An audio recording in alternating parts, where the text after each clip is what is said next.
Next up, we have Mr. Donal Doherty. Guys, if you don't know Donal, you need to just come speak with him for a couple minutes, because living here in the U.S., you don't hear people talk like this very often, and it is an absolute joy. Not only is Donal a phenomenal photographer, he's a great professional, and you guys who run a business, you understand that he's a great professional. He lives in Ireland, and he also runs this amazing thing called Engage Live, which is a crazy awesome resource for photographers. So, Mr. Donal Doherty. Hey everyone, good afternoon. Anybody else that's Irish in here? Yeah?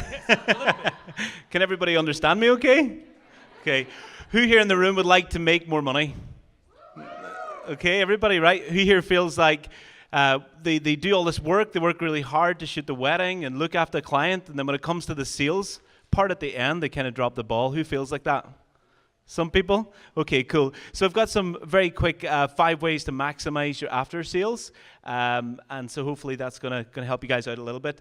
So first of all, after sales start on day 1. If you're waiting until the in-person sales session and then you're wondering why you're not getting a great after sale, that's because you need to start it from the very first time that you ever meet that client. So if you meet somebody at a bridal fair, start prepping them, start explaining to them that that's just the initial investment. And after, when they come back, they're going to love what you guys are going to do, that they're going to want to get lots and lots of albums and canvases and everything else that they may want. Throughout the process as well, so maybe it's a year to the wedding, 2 years to the wedding. You want to be educating them, sending them emails, letting them know about the various products that you have as well. When you're actually on the shoot as well, there's this kind of concept of ABS, always be selling. You want it to be authentic, right? But let's say you shoot something awesome on the session. You might want to say, oh my God, that's going to look incredible as a canvas in your home as well. And the next thing is structure for profit. So really look at your wedding collections and make sure that you're not giving everything in the kitchen sink, because when it comes time to doing the in-person sales session, there's going to be very, very little for you to be able to enable them to add on afterwards. So for example, we personally don't include the digital files, and every single client adds that on later on at the in-person sales session. We structure our packages so the first 55 images are included across 40 pages, and each additional image is like $25. So the good thing is that that's a really, really good motivator to do great work, because you're not going to get good after sales, of course, if you're not knocking out of the park on the wedding day.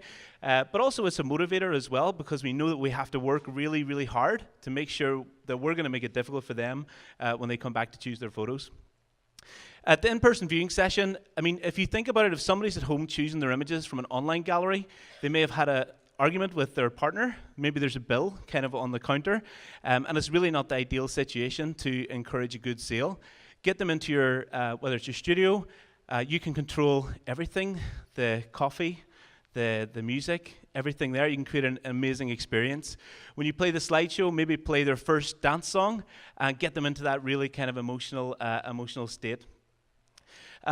The thing is, the kind of strange thing about wedding and selling wedding photography is that you've really got to know about the emotional versus the kind of rational brain. So you want to get your clients into an emotional state, because when they're in that emotional state, some of the rational thinking doesn't really apply anymore. So like this morning, whenever I heard Mary, like I literally would have bought anything that she was selling me this morning.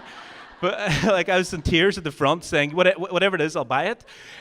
So whatever you can do to get your clients into that emotional state, so whether it's, playing the music, having everything kind of set up in that certain way, you gotta really be aware of that and get them into that heightened state. Also, just in regards to payments, take the balance a month before. Hopefully everybody is doing this when they're shooting weddings, because if you're waiting to have some payment after, it's just going to kill your after sale. Also, take credit card payments, because when people decide what they want to have and they're kind of all set, the last thing you want them to do is go away and look at that bill on the counter and think, oh my God, do I really want to spend thousands and thousands of dollars on this? So get them locked in, take their credit card payment, and you're all set. Ultimately, people buy what they see as well, so make sure that you have really, really killer samples. Does anybody here use ProSelect?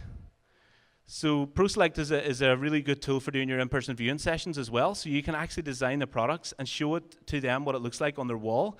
So make sure to be able to kind of showcase your products as well. But yeah, hopefully those tips were useful a little bit. But I'm hanging around, so if anybody has any more questions, and good luck with all your sales.